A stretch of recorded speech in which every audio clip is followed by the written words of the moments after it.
Pemirsa, pengemudi ojek online berencana mogok massal besok Selasa 20 Mei 2025. Mereka akan menggelar unjuk rasa akbar bertajuk Aksi 205 dan offbeat massal pada pukul 13 waktu Indonesia Barat.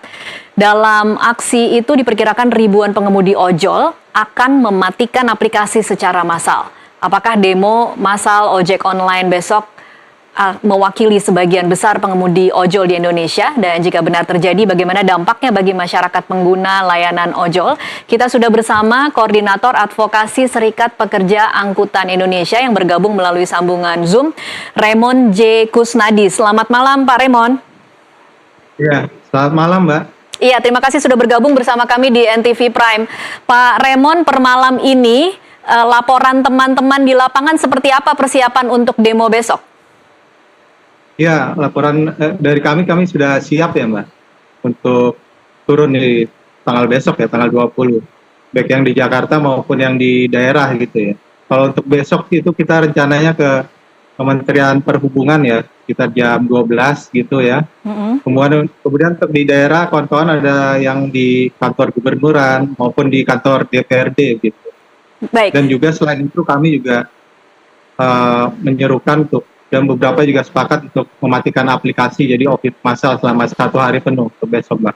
Iya, laporan yang kami terima kan lebih dari 25.000 pengemudi ojol di berbagai daerah. Ini kira-kira akan solid besok, akan kompak mematikan aplikasi pada pukul 13 ya Pak Raymond? Ya betul. Jadi kita sudah bersepakat untuk mematikan aplikasi kami di jam itu ya, untuk besok hari. Sampai kapan kira-kira Pak Raymond mematikannya? Sampai jam 12 malam rencananya, jadi seharian full ya, seharian penuh. Baik, kalau dari tim liputan kami tadi mencoba mewawancarai beberapa pengemudi ojol, masih ada terbelah juga ya Pak Raymond, ada beberapa yang kemudian menyatakan masih ada kepentingan sehingga tidak mematikan aplikasi tetapi mendukung aksinya. Bagaimana sikap SPAI terhadap pengemudi yang memilih seperti itu? Ya, ini kan sifatnya seruan ya, ajakan, jadi tidak ada paksaan dari kami, jadi berdasarkan kesadaran dan berdasarkan makanya kita menjelaskan gitu ya, tujuannya aksi itu untuk apa gitu, untuk peningkatan kesejahteraan. Oke, baik. Kita akan masuk ke tuntutan yang akan diminta besok. Mungkin bisa ditampilkan di infografis. Ada 5 tuntutan yang diminta oleh pengemudi ojol, termasuk dampak skema tarif seperti aceng, slot, hemat, dan prioritas. Mungkin Pak Raymond bisa jelaskan selama ini sebenarnya seperti apa dampak skema tarif yang terjadi? Ya, sebenarnya dampaknya adalah semua itu berdampak pada pengurangan pendapatan pengemudi kami ya. Jadi ada potongannya itu sampai 70% ya Mbak. Ini benar 70% ya Pak Raymond ya? Laporannya valid ya Pak 70%? Ya, jadi untuk pengantaran makanan itu di GoFood ya, Gojek itu customer itu membayar 18.000. Kami hanya mendapatkan 5.200 gitu Mbak dari pengantaran itu. Seperti itu.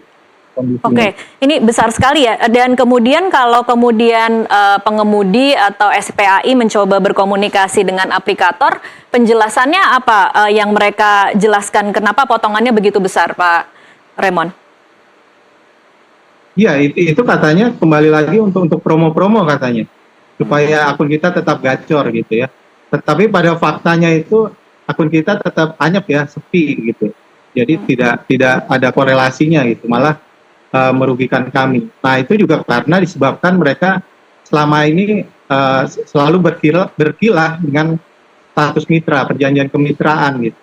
Padahal kami melihat bahwa ini adalah karena mereka tidak patuh pada hubungan kerja ya, yang sudah diamanatkan di dalam Undang-Undang 13 tahun 2003 tentang ketenaga kerjaan gitu. Di dalamnya ada hubungan kerja yang meliputi 3 unsur ya, pekerjaan, upah, dan perintah. 3 unsur itu sudah ada di dalam aplikasi kami, jadi tidak bisa mengelak, itu tidak terbantahkan, sudah terpenuhi semua gitu. Makanya kita minta hapuskan kemitraan, status mitra itu dihapuskan gitu ya, kami sebagai kerja tetap, seperti itu Mbak. Oke, kalau saya ingin kembali lagi ke soal keluhan potongan komisi yang mencapai 70% Pak Raymond. Ini terjadi hanya untuk pengiriman makanan atau terjadi di semua layanan? Nah, karena mereka tidak mematuhi hukum ketenagakerjaan, maka mereka mencoba mencari hukum lainnya, ya, gitu ya. Jadi lewat peraturan Menteri Kominfo dulu ya, yang kemarin ini baru direvisi Mbak, Oke. di tanggal 14 kemarin. Jadi Permen Komdigi 8 nomor 2025, gitu, tahun 2025. Tapi isinya tetap saja Mbak. Jadi pemerintah tuh tidak mengatur besaran nilai ya, untuk tarif barang dan makanan gitu. Jadi hanya formulanya saja mereka tetapkan. Iya, tapi Pak Soal Raymond, kan besarannya pemerintah mungkin tidak bisa disalahkan ya, karena itu memang ranahnya aplikator. Kalau menurut Anda sebenarnya seharusnya seperti apa aplikator agar kemudian bisa patuh terhadap peraturan yang sebelumnya, bukan peraturan yang baru ya, yang kemudian mengacu pada Komdigi? Iya, seharusnya pemerintah menetapkan Mbak besaran nilai tarif itu khusus barang dan makanan. Karena selama ini yang diatur pemerintah besarannya tuh hanya nilai tadi ya, pengantaran penumpang begitu. Oh, oke. Seperti itu Mbak. Oke.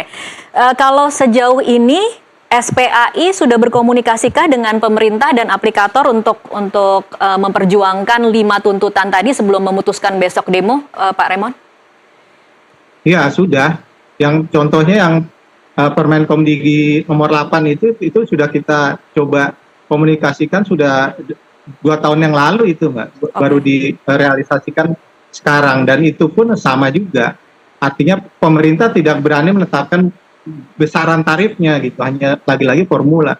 Besaran tarifnya itu diserahkan kepada pihak aplikator atau perusahaan platform, sehingga akhirnya seperti ini, potongannya bisa sampai 70%, ada skema-skema prioritas yang diskriminatif tadi begitu ya, sehingga orderan jadi tidak merata. Jadi kan itu tidak ada pemerataan hak dalam pekerjaan gitu ya, seperti kalau misalnya mereka mengikuti Undang-Undang 13 tentang ketenagakerjaan gitu. Baik, kalau dari pihak aplikator sendiri, SPAI melihatnya sudah cukup transparan belum Pak Raymond untuk penghitungan komisi dan juga pendapatan mitra? Belum Mbak, sama sekali tertutup. Nah yang lebih parah lagi adalah waktu dan jarak kita itu tidak dihargai gitu. Waktu tunggu Mbak ya. Iya. Misal kita nyalakan aplikasi itu tidak serta-merta masuk orderan gitu. Kita harus menunggu. Itu berbeda-beda ya, ada sejam, bahkan seharian hanya dapat 1 orderan. Makanya itu keuntungannya tinggi sekali mereka. Dari situ saja mereka bisa untung besar gitu. Itu bisa bisa 50% atau bisa 70% ya. Waktu tunggu kita tidak dihargai. Kan selama ini yang tarif itu kan sama dengan upah satuan hasil begitu ya. Berdasarkan orderan kita diberikan upah. Makanya kita menuntut upah satuan waktu ya. Kita jadi di upahnya bulanan gitu.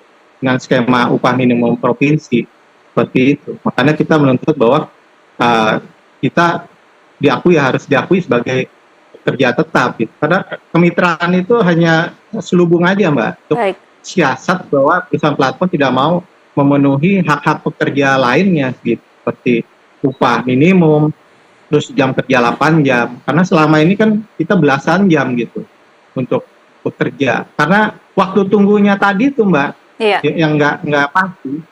Makanya kerjanya bisa lebih dari 8 jam. Seperti itu. Dan itu tidak ada upah lembur ya. Tidak ada upah lembur ya? Iya, tidak ada. Oke, jadi ini memang siapa yang paling kuat, itulah yang kemudian bisa mendapatkan uang lebih berarti ya Pak Raymond? Iya, gitu. Kerja di atas 8 jam juga itu memakan risiko yang besar ya. Kecelakaan, kelelahan, seperti gitu. Dan sudah banyak kawan-kawan kami yang jadi korban gitu ya. Korban jiwa bahkan. Belum lagi yang luka-luka dan juga cacat gitu.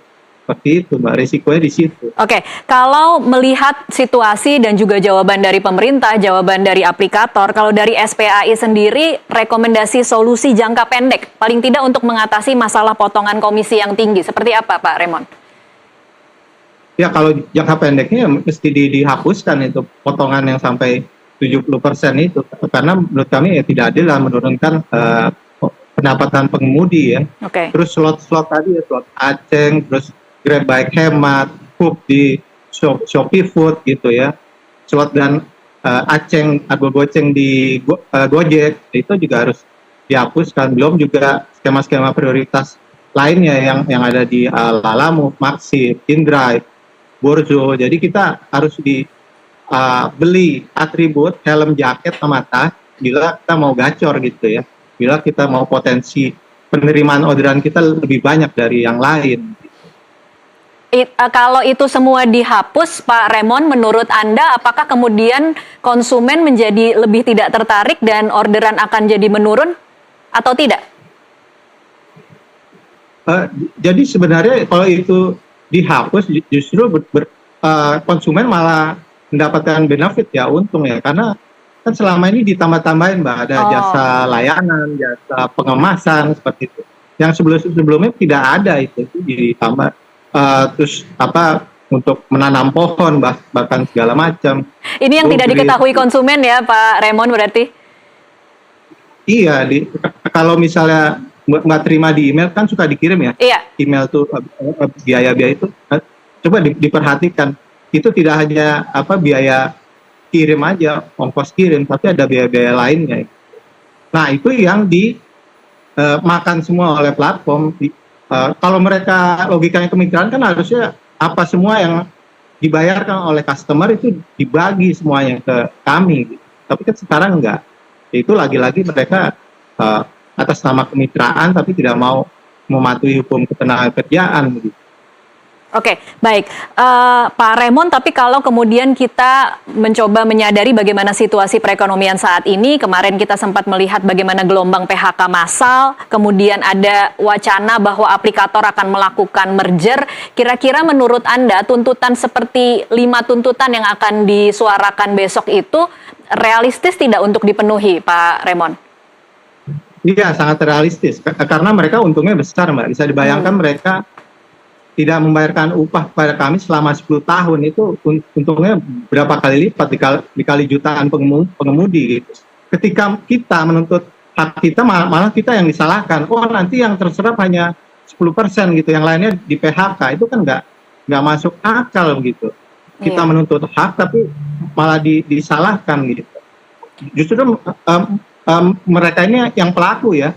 Dia melanggar hukum dari 10 tahun lalu tapi tidak diapa-apakan, ketika sekarang dituntut balik malah berkilah gitu. Padahal kan soal hak pekerja ini adalah hak asasi manusia yang merupakan fondasi untuk berlangsungan usaha, hubungan industrial ya antara pengusaha dan pengemudi, pekerja platform untuk kedepannya, untuk jangka panjang. Karena kalau diistimewakan seperti ini, ada perusahaan yang tidak diwajibkan untuk bayar upah, jam kerja boleh lebih dari 8 jam, tidak ada upah lembur, tidak ada cuti haid, dan melahirkan berbayar untuk pengemudi perempuan. Itu namanya kan pengistimewaan begitu, tidak adil untuk pengusaha lainnya dan merusak iklim usaha di Indonesia. Baik. Kita masih akan lanjutkan lagi Pak Raymond di segmen selanjutnya. Pemirsa tetaplah bersama NTV Prime, kami akan kembali sesaat lagi.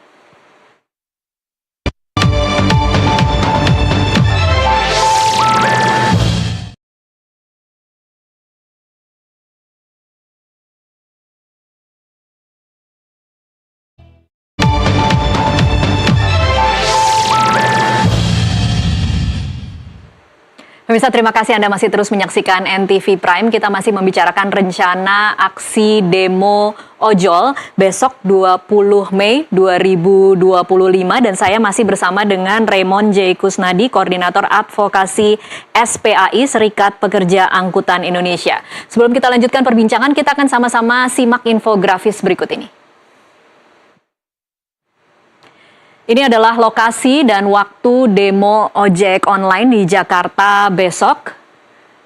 Dijadwalkan mulai pada pukul 13 waktu Indonesia Barat dan berpotensi menimbulkan kemacetan di sekitar lokasi. Kalau kita lihat lokasinya ada di Istana Merdeka, Gedung Kementerian Perhubungan, dan juga Gedung DPR MPR.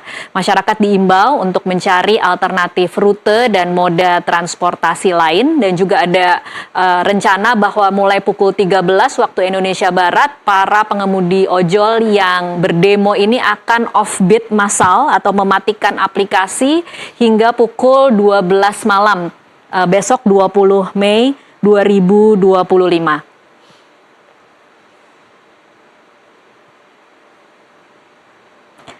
Pak Raymond masih bersama kami, bisa mendengar suara saya?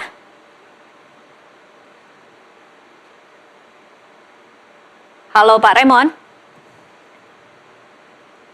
Halo Pak Raymond, bisa mendengar suara saya? Ya pemirsa, kami mencoba menghubungi Raymond J. Kusnadi, Koordinator Advokasi SPAI, Serikat Pekerja Angkutan Indonesia. Selamat malam Pak Raymond. Iya. Ya, sudah jelas mendengar suara saya ya Pak Raymond? Iya, jelas. Ya, saya ingin kembali ke bagaimana Anda dan SPAI melihat peran pemerintah dalam mengatur dan juga mengawasi praktek potongan komisi oleh aplikator. Selama ini kalau Anda melihatnya, mengapa pemerintah seperti seolah tidak berdaya atau memang tidak berniat untuk berurusan dengan aplikator, atau ogah-ogahan, atau seperti apa Pak Raymond Anda melihatnya? Iya. Dari awal kita juga mempertanyakan ya kehadiran negara itu di mana. 10 tahun bayangkan ada sebuah perusahaan yang tidak patuh pada hukum ketenaga kerjaan di Indonesia gitu ya. Nah kemudian memang tahun ini ada harapan ya dengan adanya kebijakan ya, kami menuntut THR yang kemudian diberikan dalam bentuk BHR ya, sudah dalam bentuk tunai walaupun itu tidak semuanya dapat dan hanya berkisar 50.000 ya, tapi itu sudah ada kemajuan lah dari sebelum-sebelumnya, dan itu juga merupakan peran dari semua kawan-kawan ya, baik serikat kerja maupun komunitas dari 10 tahun yang lalu yang tetap berjuang melawan, dan akhirnya tahun ini mulai didengar gitu ya. Dan kemudian kemarin ini tanggal 14 itu Permen Komdigi yang juga kita sama-sama perjuangkan itu ternyata tidak bawakan hasil yang sesuai harapan gitu, karena isinya sama saja gitu dengan Kemenkominfo 1 tahun 2012 ya tentang pengaturan tarif makanan dan barang begitu. Pak Raymond, kalau Anda membayangkan besok harapannya seperti apa? Ditemui siapa? Kemudian akan seperti apa jalannya demo? Harapan kami ya kita ditemui oleh menteri ya, jadi menteri bisa melakukan keputusan di situ gitu. Misalnya untuk potongan aja itu bisa dihapuskan kok, bisa jadi 0% seperti itu misalnya, seperti itu. Dan juga untuk misalnya begini, yang soal di tarif yang penumpang yang sudah ditentukan 20% itu juga di atas 20% juga faktanya gitu ya. Memang tarifnya tetap di 10.400, itu kan minimal ya, harga minimal yang harus dibayarkan. Tapi ya karena hal-hal tadi ada layanan-layanan lainnya ya yang ditambah-tambahkan begitu, maka akhirnya jadi naik kalau dihitung secara total potongannya bisa mulai dari 23% sampai 30% seperti itu. Baik. Jadi kita mengharapkan besok ada keputusan yang konkret gitu ya, yang berikutnya mengikat di perusahaan aplikator. Baik, Pak Raymond, berarti masih ada ruang untuk dialog dan negosiasi ya dengan aplikator dan pemerintah? Masih membuka ruang itu, atau memang Ya, SPAI betul. berharapnya harus dipenuhi tuntutan-tuntutan itu? Ya, betul Mbak. Ada ruang untuk berkomunikasi. Selama ini kan kita membuka itu, tapi kadang-kadang kalau bila diundang begitu ya oleh kementerian maupun DPR itu nggak datang itu ya dari pihak aplikator atau perusahaan platformnya seperti itu. Jadi selama ini kita malah yang ada mereka berkilah ya, berkelit bahwa ini misalnya yang 5% itu katanya untuk kesejahteraan pengemudi katanya. Kan dulunya kan 15% ya potongan itu. Kemudian sudah sempat turun Mbak, jadi 20 turun ke 15, terus naik lagi ke 20 gitu 2 bulan kemudian itu di tahun 2022. Nah mereka beralasan 5% ini supaya ya tadi untuk kesejahteraan pengemudi dan untuk akun kita untuk tetap gacor, untuk promo ke konsumen, tapi pada fakta kenyataannya tidak seperti itu gitu. Apalagi nanti akan ada rencana merger Grab dan Gojek Tokopedia itu Mbak, itu kan monopoli namanya, sudah sampai 91% menurut data yang ada gitu. Bila itu terjadi maka persoalannya menjadi lebih parah lagi karena mereka bisa lebih seenak-enaknya lagi menentukan tarif, banyak insentif yang akan dipotong, dikurangi, dan itu sudah terjadi sebelumnya ketika waktu itu Gojek merger dengan Tokopedia. Gitu. Baik, kalau ketika mereka kembali menaikkan tarif ya, Pak Raymond, dengan alasan kesejahteraan, itu ada bentuk bonus atau tambahan uangkah yang diterima oleh mitra pengemudi? Nggak ada, Mbak. Justru mereka berkilahnya begini, lebih baik kamu mengikuti slot-slot yang tadi ya, baik hemat, aceng, hub, seperti itu, supaya kamu gacor akunnya gitu loh, tidak sepi. Itu kan jadi kebalik begitu. Iya. Ketika kita harusnya mendapatkan upah, malah kita yang balik mensubsidi, memberikan upah kepada perusahaan aplikator. Kan akses hemat itu kan kita bayar 20.000 bila kita bisa mencapai 10 orderan gitu. Itu kan nggak masuk akal gitu. Jadi yang seharusnya mereka memberikan upah kepada kita, ini kebalikannya, kita mensubsidi mereka, iya. Kita memberikan upah kepada mereka. Iya, kalau dari sisi konsumen, dari peran konsumen, kalau menurut Anda apa harapan dari para pengemudi atau dari Anda, dari SPAI, tentang peran dan kontribusi konsumen agar bisa kemudian membantu perjuangan dari mitra ojol, Pak Raymond? Ya, harapannya dari pihak konsumen juga sudah mulai bersuara ya, karena dalam perbincangan kami bila melakukan pengantaran penumpang misalnya, kan selalu menanyakan konsumen ini dapatnya berapa, Bang, gitu kan. Nah, ternyata mereka tahu faktanya, potongannya besar sekali ya, memang seperti itu gitu. Jadi sebenarnya, dan juga sudah banyak sebenarnya konsumen-konsumen yang menjadi pelanggan tetap kita. Jadi misalnya pihak aplikator atau perusahaan platform mengancam untuk hengkang dari Indonesia, ya silakan saja.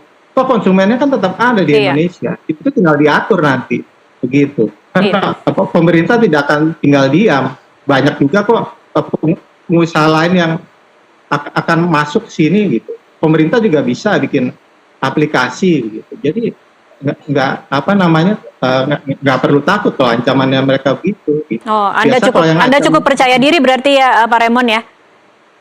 Betul, karena kepercayaan utama kita itu dari penumpang, Mbak. Jadi bukan dari perusahaan platform. Karena selama ini kita ketolong dari tip-tip yang diberikan penumpang, kepercayaan yang diberikan kepada kami, makanya kita berlangganan. Mereka berlangganan dengan kami untuk mengantarkan barangnya, anaknya ke sekolah. Itu kan kepercayaan yang luar biasa, Mbak. Mengantarkan anaknya ke sekolah, gitu ya, harus dengan selamat segala macam. Iya, kalau tip-tip penumpang ada potongan juga tidak, Pak Raymond? Kalau kemudian kita misalnya sebagai konsumen memberikan tip kepada pengemudi 2.000, 5.000, 10.000, itu dipotong juga tidak dengan aplikator? Iya, selalu kami yang melakukan potongan bila kita membayar non tunai ada, Mbak. Tip dari penumpang bila dia membayar non tunai itu ke Maxim, itu dipotong sama Maxim, Mbak. Tetap ada potongan juga ya, oke.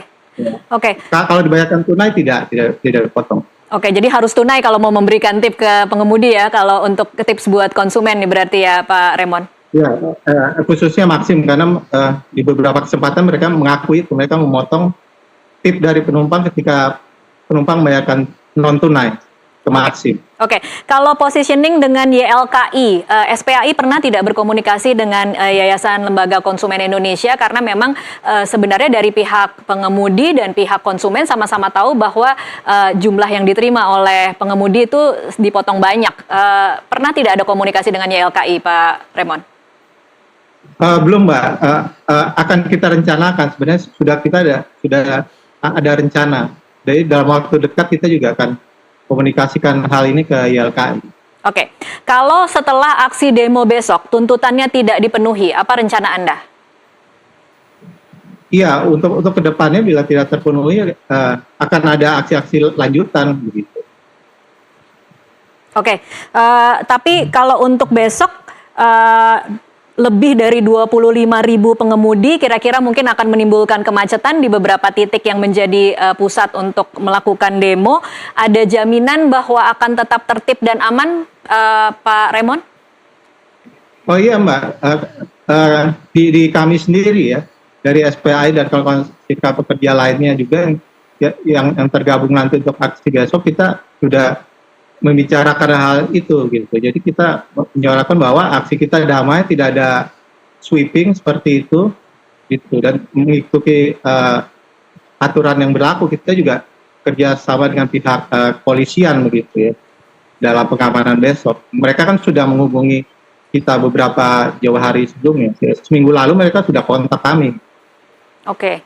Terakhir, Pak Raymond, mungkin kalau ada kata-kata yang ingin Anda sampaikan untuk para aplikator yang besok mungkin aplikasinya akan mungkin mati, kemudian konsumen mungkin akan mengeluh kepada aplikator, ada kata-kata yang mungkin ingin Anda sampaikan? Iya, sebenarnya untuk perusahaan aplikator kita juga menghimbau untuk menjalankan bisnisnya sesuai aturan main ya, sesuai dengan hukum ketenaga kerjaan dalam hal ini gitu. Jadi berikan saja hak-hak kami sepenuhnya yang selama ini tidak diberikan gitu. Jadi dengan demikian usaha mereka pun, bisnis mereka pun, kemudian hubungan industrial yang akan terjadi ke depannya akan lebih baik begitu ya, karena sudah ada aturannya dan itu kan mengikat juga ke kami, terus ke pihak perusahaan aplikator, juga ke pihak pemerintah yang sebagai posisinya sebagai pengatur ya, mediator yang mengawasi juga dari pihak legislator juga demikian. Jadi ketika hukum itu ditaati, berarti itu kan mengikat ke semua pihak yang dalam hal ini di usaha layanan pengantaran online seperti itu, Mbak. Oke, baik. Terima kasih Pak Raymond J. Kusnadi untuk waktunya bersama kami di NTV Prime. Dan pemirsa, tetaplah bersama NTV Prime. Usai jeda kami masih akan kembali dengan serangkaian informasi lainnya. Sesaat lagi.